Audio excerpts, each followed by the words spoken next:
Lito Official. Yun, pakisuportahan natin po mga kabisnes.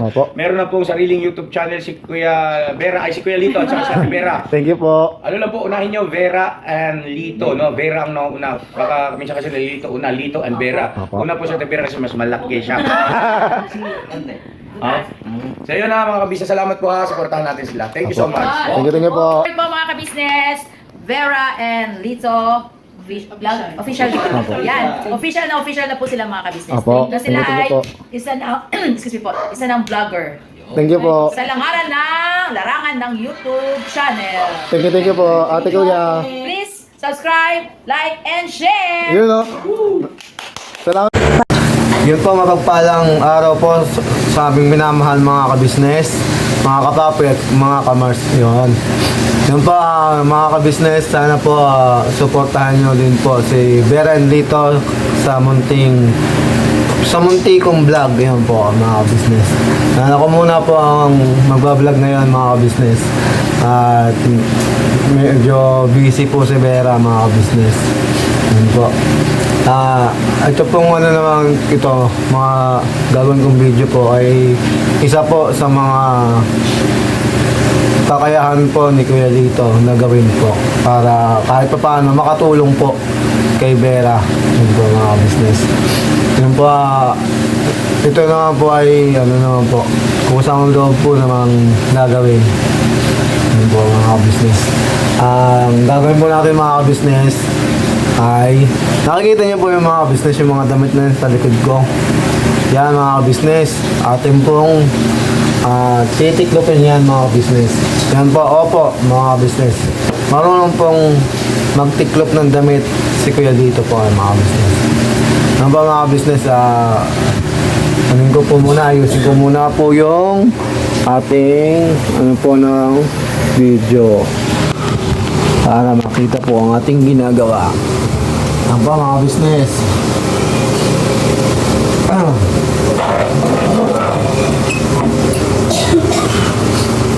Yan po.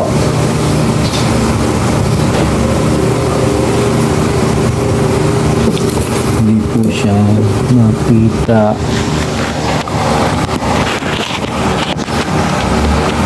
Yan mga business. Para makikita nyo pa mga business yung paano magtiklop ng damit ang isang Kuya Lito mga business. Kahit mga ka-business, hindi nyo nakikita si Kuya Lito, makikita nyo naman yung ginagawa ni Kuya Lito.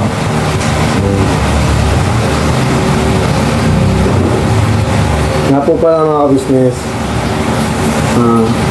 ganito lang po ako. Kung may maitutulong po kay Vera, atin pong ginagawa.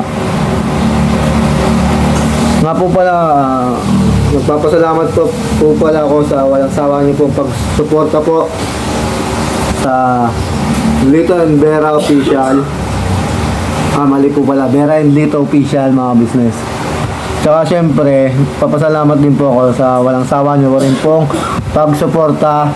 Syempre, unang-una po kay Kuya sa Ka-Business Family, Ka-Business Official, Ka-Business Family.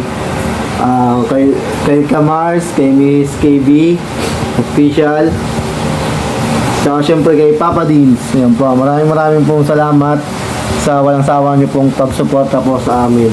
At tsaka syempre po sa mga kapatid ko pong kagwang mga ka-business. Ayan po, masasabi ko po mga ka-business, hindi po kayo malulugi sa sa inyong walang sawang pagsuporta kasi yun nga po, bukod sa nakakatulong po ang ating kuya at saka si Paps sa ibang taong nangangailangan, ay syempre nagbibigay din po siya ng saya sa inyo po syempre, sa mga nasa natin yung mga OFW mga ka-business. Saka mga ka-business, kami naman pong mga YouTuber na kasama ni Kuya ay talagang mitiin din po namin mapasaya po kayo.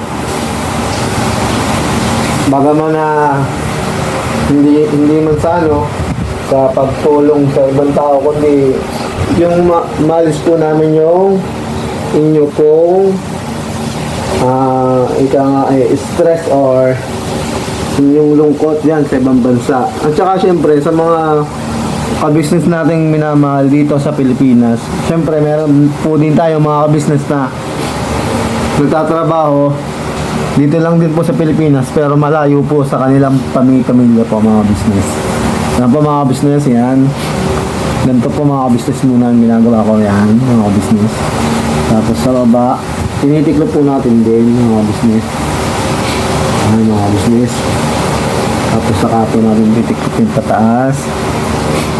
Pagpasyensyahan na rin yung mga business at hindi masyadong pantay yung pagtitiklop po mga business. Mahalaga naman po mga business dito ay yung makapagtiklop ka ng maayos at saka yun para ano po yung less gawain po ni Vera. Siyempre pag si Vera pang gumawa nito, di ba? Busy na po siya, di ba? Eh, ito naman po, simpleng bagay naman po, kaya naman pong gawin kayo dito.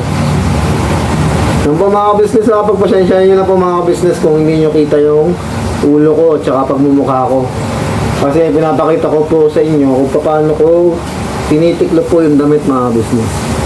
Yung po mga business, ginaganyan ko po siya talaga mga business.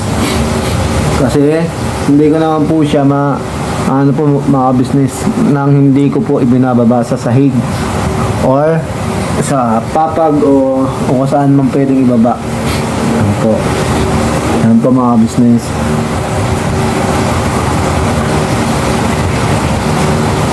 Pagpasensyahan nyo na po talaga mga business kung hindi po pantay kasi wala naman po tayong pang pantay na hindi po natin kasi kayang yun.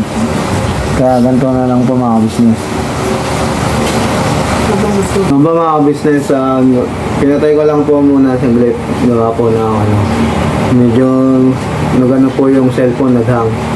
Ano ba mga business, kwento ko lang mga business. Baka naririnig ko kasi mga business yung mga business tayo dyan na nagtatanong kung paano ko raw natutunang ganito nga, magtiklop, magwalis sa mga nagagawa ko po. Yan po mga business, hindi ko nga din po alam mga business na kaya ko po pala na magtiklop pero kung kanin po niya kung siya nagturo, wala po mga business. Ultimo yung pagkain ko mga business. Nagkaisip na po ako, marunong na akong kumain, magsubo ba. Tsaka po, ayun, marunong na rin po ako magbihis. Kaya lang po, ang problema lang sa mga business, kung yung bihisan ko o mga damit ay, di batones, ganun. Yung po, hindi ko po siya kaya, o kaya zipper, hindi ko po siya kayang i-zipper o i-batones mga business. Pero kung di-garter naman po yun po, kaya ko naman po isuot, kaya ko naman po magsuot ng decente. Yun po mga business. Ayun po, ang sabi naman po yun po, bukod po sa kay kuya na nagturo sa akin, sabi naman po ng tatay ko pati, kung ano yung kaya mo, gawin mo. Kaya mga business, hindi kasi po ako na training dati kasi tatay boy po ako, tatay boy or papas boy, yan. Kasi nung nabubuhay pa yung tatay ko po mga business, pag nakikitang kumikilos po ako, yung ginagawa naman po ng tatay ko, pag nakikita nahihirapan po ako sa ginagawa ko, pinapagawa na po pag hindi po sa pamangkin ko, sa iba kong kapatid, yan. Pero sabi naman po ng tatay ko, mas mainam na may alam ka na sa gawain para in case na, yun nga, sabi ko nga po pati sa kanya na kung mawawala yung mga magulang ko, ayoko naman pong yung buhay ko sa mga kapatid ko, mga business.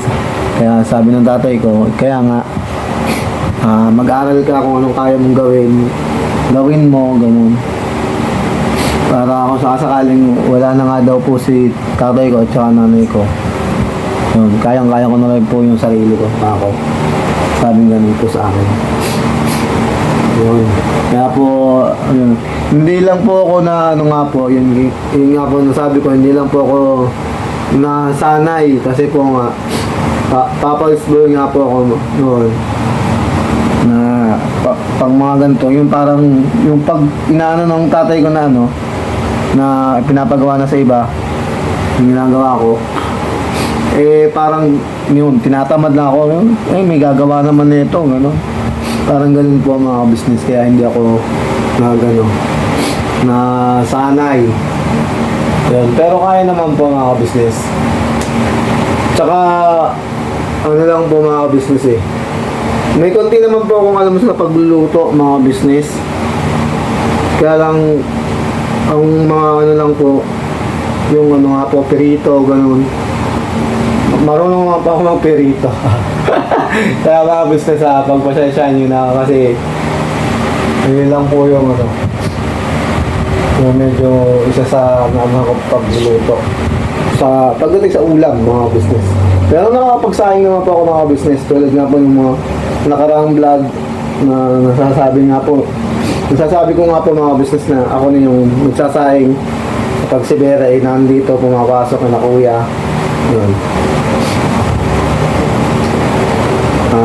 Yung gawaing bahay naman po ay yun nga din sa pagbabalis yun. Dati po kasi na no, tinuturuan na po ako maglaba ng tatay ko noon dati. Kaya lang talaga napakahirap po kasi talaga maglaba hanggang yun. Medyo tinamad na po ako, hindi na po din ako pinilit ng tatay ko maglaba. Yun nga po mga business, kaya hindi po ako nasanay na maglaba. Pero kung ano naman po mga business ay makakaya ko naman po mga business. Kaya nga lang, yun nga po, mahirap nga po.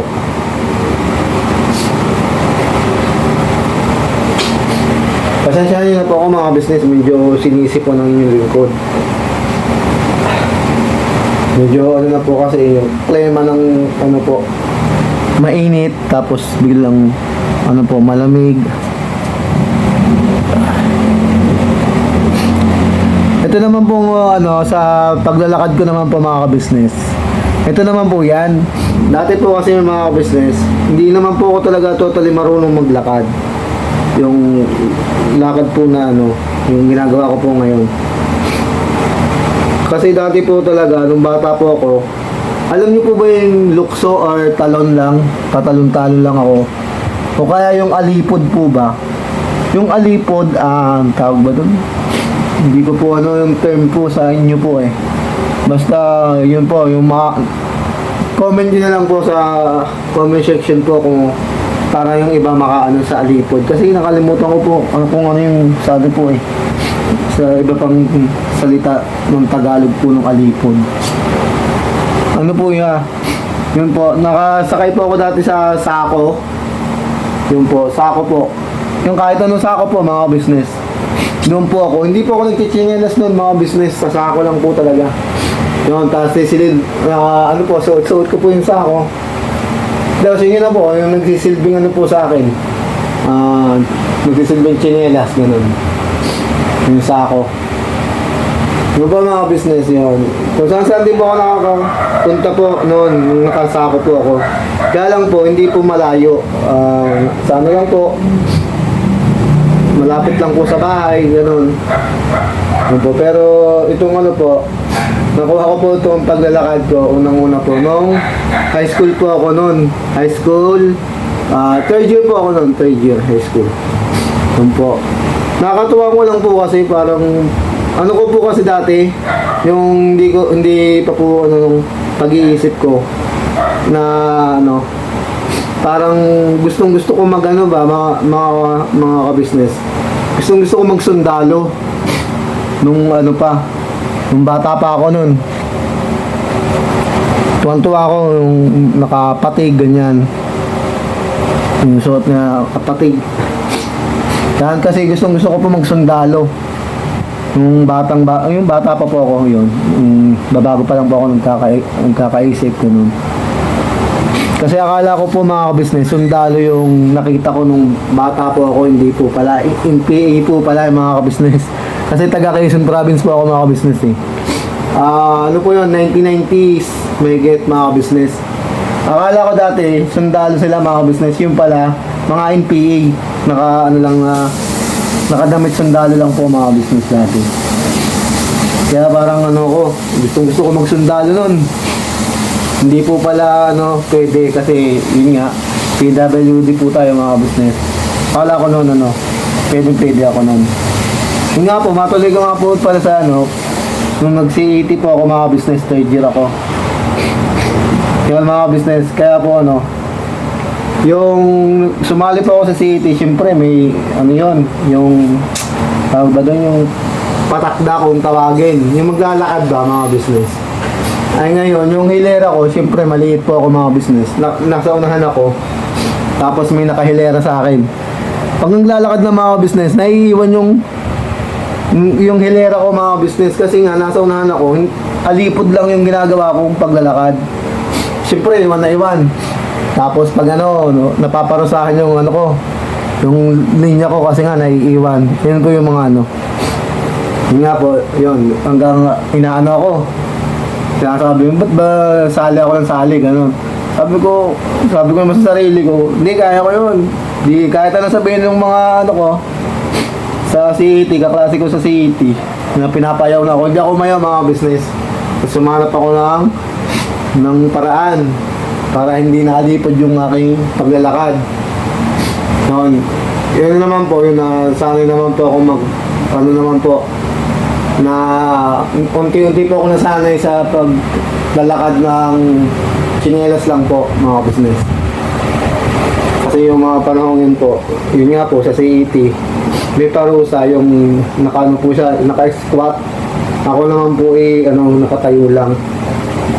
Hanggang yun, hanggang tumagal ganun, hanggang nakaya ko yung sarili kong tumayo, tapos tinaray ko rin kung ihakbang yung pa ako, hanggang yun.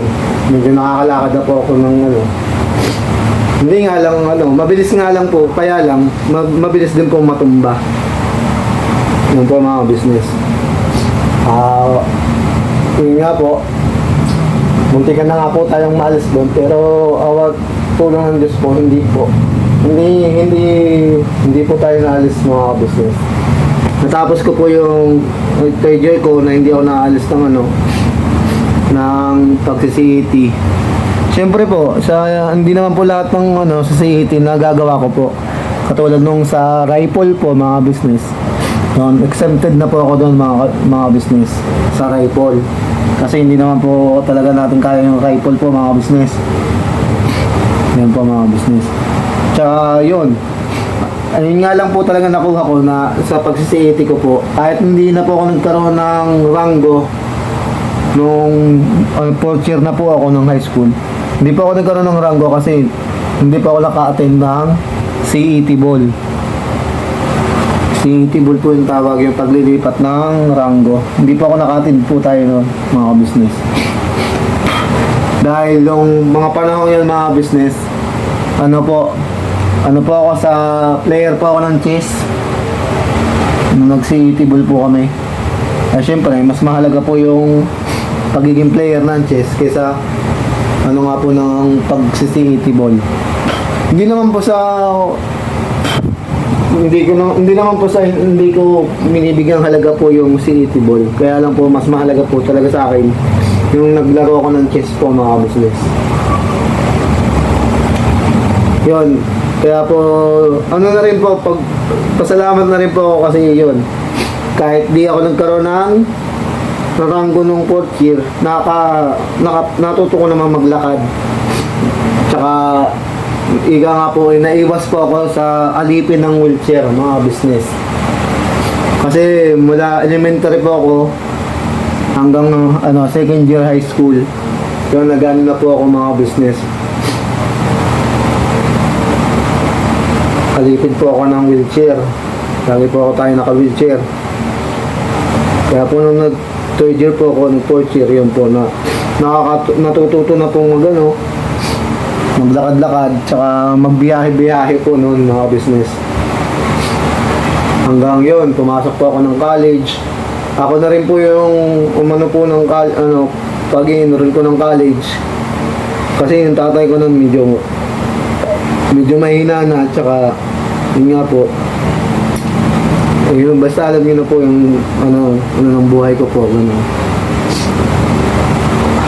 Kaya po ako na po yung nag-asikaso nung nag-college po ako. Ako na po yung nag-enroll po sa sarili ko po, mga business.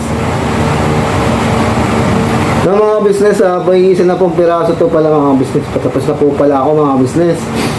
At napaano po yung aking pagkukwento, hindi ko na malayang patapos na po pala tayo, mga business. Yan. Yun nga po, mga business, kalungkutan, wala na po yung tatay ko ngayon. Pero okay naman na ako. Nakaano na naman ako sa tatay ko. Nakamove na. Yan po, mga business. Tapos na po tayo. Ayun ha, patalastas lang po tayo muna sandali mga ka-business, ano? So yun po, kami po ay dealer ng mga sewing machine. Iba-ibang klase mga sewing machine po, high speed, aging, piping, etc. Ano po, household, industrial. Meron po tayo niya mga ka-business. So doon sa mga inquiries po, paki-message nyo po yung Facebook page namin. At paki-contact rin po kami sa aming cellphone number. Maraming salamat po mga ka-business. So yun, tuloy na panonood. Let's go, bira! Yan po mga business, inayos ko lang po mga business. Tapos ayusin din po natin mga business yung ating upuan para maging maayos naman po mga business.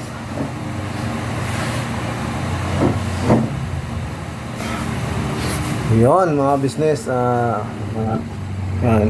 Pagpasensyaan nyo na po yung aking pagmumuka mga business. At may ginagawa po si Vera mga business. Yun nga po, may kwento ko nga po sa tatay ko. Yun, okay na naman po ako sa paggawa ng tatay ko po yun.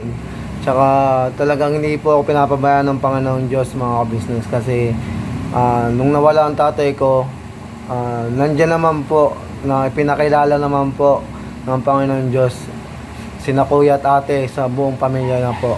Si ate ka-business, kuya ka-business, tsaka buong pamilya na po na ano nga po talagang overwhelmed po ako kasi lahat po sila talagang minahal po. Hindi lang po ako, hindi lang po ako, pati si Vera po. Minahal din po nila. Yun nga po, yung kaanahan din po, malaking bintaha din po sa akin na medyo natanggap ko pa pagkawala ng tatay ko dahil nandiyan po si Vera noon, yung mga panahong nawala po yung tatay ko.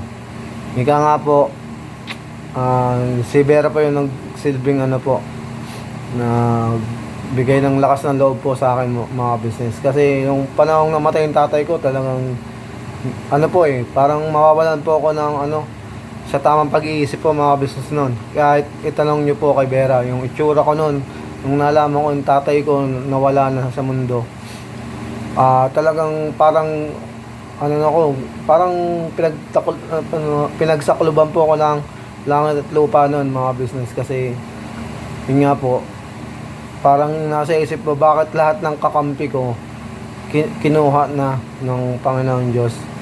Pero noon po yun na naiisip ko noon na hindi ko po napansin na may ginagawa po pala yung Panginoong Diyos para mapabuti po ako. Yun po. Kasi po nung una po, yung unang-una, ang nawala po na pinakamamahal ko po, yung lolo ko po. Yung tatay po ng nanay ko po, yun. Nung unang-una yun, nawala. Wala din, talagang rin po ako nun, hirap din po ako nun. Talagang, hindi rin po ako nun. Wala din ako sa ayos nun mga business. Merong hindi na ako nakakain, ganun. Kasi yung lolo ko talagang mahal na mahal din po ako nun, yung lolo kong yun. Pag napasyal po yun sa amin, sasabihin sa ibang apo, wala daw siyang pera, pero yun nga po, katulad nung tatay ko po yung ginagawa ng lolo ko. Kahit napakatanda na po nun, basta nakakita niya po akong gising, pupunta na po yung tindahan, bibili po ng tinapay ko po o kung ano po yung pwede kong makain. Pag walang kape o kaya walang asukal, alam po nung lolo ko po na pagkagising ko, nagkakape na po ako. Yun po. Nabili po siya ng pag hindi asukal, kape. Kung alam po yung wala dun sa dalawa. Pero alam po din ng lolo ko tsaka ng tatay ko na pagdating sa mga ano po, halimbawa po, gatas, ganyan. Hindi po ako mahilig po talaga magkape na may gatas o ano, magkape ng may kulay po. Yung bihira lang po akong makita pero talagang hindi naman po sa ano, bihira lang po ako nagkakape ng ganun. Pero talagang kadalasan po, ano po, black coffee po talaga ako, mga business. Yun po, ganun din po yung tatay ko nung ano, kahit yung tatay ko, kahit yun, may sakit. Tatay ko, kahit may sakit yun, pag, ano, paglabas lang sa kwarto, tinatanong, nagkape ka na ba? Nag-almusal ka na ba? Pag sinabi ko, hindi pa po tay. Pag sinabi niya, bakit? Hindi ka pa pinagtimpla ng ano, at ate mo, kuya mo, ganyan. Hindi po eh. Sabi kong ganon. Yan, pipilitan na ng tatay ko lumabas. Pupuntang kusina. Pagpunta ng kusina po mga business, pagtitimpla akong kape. Tapos pagbibigay sa akin kape, tapos akala ko naman po pupunta na siya sa ano, sa kwarto para makapagpahinga. Hindi pa po yung mga business. Pumupunta pa po yun sa ano po, sa may tindahan. Umano po siya ng tinapay, o kaya pag walang tinapay, bumibili po siya ng lugaw. Yan po mga business. Yung lugaw po na ano po, yung may itlog, may mga lahok-lahok po, ganun. Yun po. Kaya naano ko po sa tatay ko talaga. Tsaka mga business nitong ano, nagkakaroon na po ako ng karelasyon noon. Yun, yung baba po, naging girlfriend po sa malayo. Yan po. Ano po yan mga business. Kahit taon man yan binibilang bago makapunta sa naging girlfriend mga business. Pag naman po nagkataon na humingi ako at ang tatay ko po ay may pera po talaga. Kahit naging pera lang po nun, halimbawa 5,000. Hingi po ako ng pera. Binibigyan niya po ako ng, halagang hiningi ko po ay 2,000. Binibigyan niya po ako ng 3,000. Tapos ang ginagawa pa po nun, ang sinasabi dun sa nanay ko, bigyan mo yan kasi kulang yung binigay ko. Yun po. Kaya binibigyan pa po ako ng nanay ko nun. Tandang-tanda ko, binigay sa akin ng nanay ko nun ay sabi ng tatay ko kasi bigyan ako ng pera. Binigyan ako ng nanay ko nun na nasa kulang-kulang 2,000 yun. Sabi ng tatay ko, gawin mo ng 3. Yun, kaya binigyan po ako ng 3. Yun nga po, yung una kong naging girlfriend na malayo po, yung pong taga Mindoro po, mga business. Nakabot po tayo mga business sa Mindoro. Yun po yung ano, unang-una ko pong nakasama po. Yun po. Nakasama po ng ilang buwan. Yun. Pero may naging girlfriend din po ako na nakasama ko rin po. Kaya lang po, hindi po kami umabot ng buwan mga business. Yun po, yun nga po, yun po yung na-miss ko sa tatay ko. Noon naman po ng high school ako, na ano lang po ako sa mga barkada. Barkadahin po kasi ako mga business. Kahit po ganito yun yung lingkod, marami pong gustong bumarkada po sa akin mga business. Yun. Kaya naranasan ko rin po mga business na mag-cutting class, sumama sa mga barkada. Yun. Tapos dati nga po nakasama ko rin na pumupunta sa malalayong sa kabilang barangay para lang yun nga, makisama sa mga barkada o pag-inuman. Yun po mga business. Kahit mga po yun, kahit palusong, tulong-tulong po sila. Basta kasama ako, masaya po yung mga barkada ko. Tulong-tulong po sila. Makakasama lang po ako kahit na mahirap yung daan. Yun nga po, may wheelchair naman po mga business eh. Kung kailangan po akong buhatin, binubuhat po nila ako. Tapos usong-usong po sila sa wheelchair. Tapos may 1 o 2 tao na nagbubuhat po sa akin pag hindi kaya po ng wheelchair. Yun nga po, napakadami po ng mga barkada ko nung high school ako. Pagpasensya niyo na po ako na medyo nakakalimutan ko na po yung mga pangalan niyo po sa mga naging kabarkada ko po. Tsaka sa mga naging kaibigan ko po ang babae, Yun po, maraming salamat din po sa inyo kasi sa isang Kuya Lito, hindi po hadlang ng sa itsura niya na naging mabuti po kayong kaibigan po sa akin mga business. Naging mabuting kaibigan po kayo sa akin. Yan po mga business.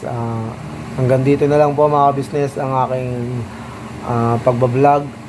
Sana po magustuhan niyo po ang simpleng vlog at saka simpleng istorya ko pa mga business. Sa susunod po, sana po wag niyo pong pagsasawaan po ang Vera and Lito Official. Lalo na po pag ako nagbablog mga business. Talagang karamihan po ng mga nasasabi ko ay na hindi ko napapansin na paulit-ulit na po pala. At maraming salamat po ulit sa walang sawang pagsuporta niyo po Vera and Lito Official.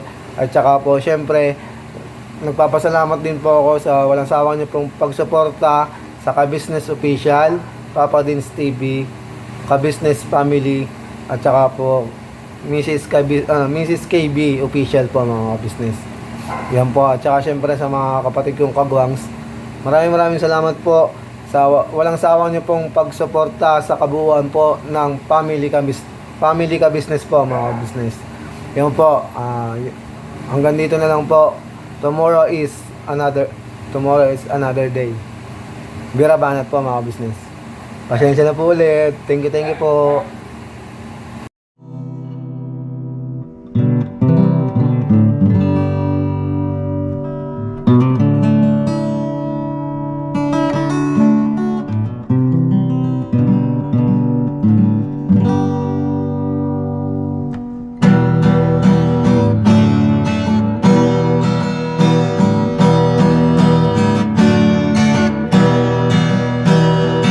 Tayong lahat ay magkakasama, tayong lahat ay laging masaya.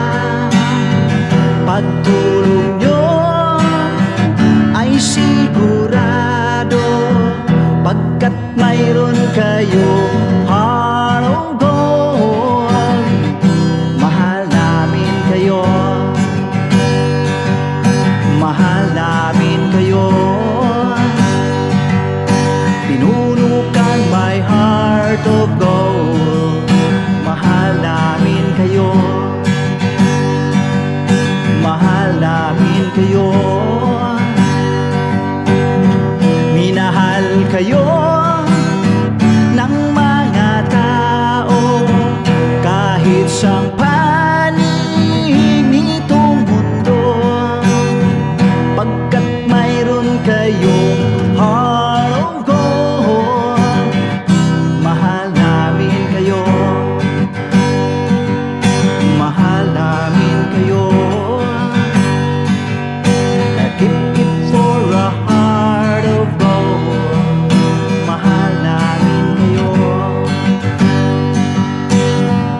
Pinuno kang my heart of gold, pagkat mayroon kayo heart of gold. Mahal namin kayo, mahal namin kayo. Keep it for a heart of gold. Mahal namin kayo. Pinuno kang my heart of gold. Mahal namin kayo. Ang dami mong natutulungan, hindi ka nag-aalinlangan. Pami-pami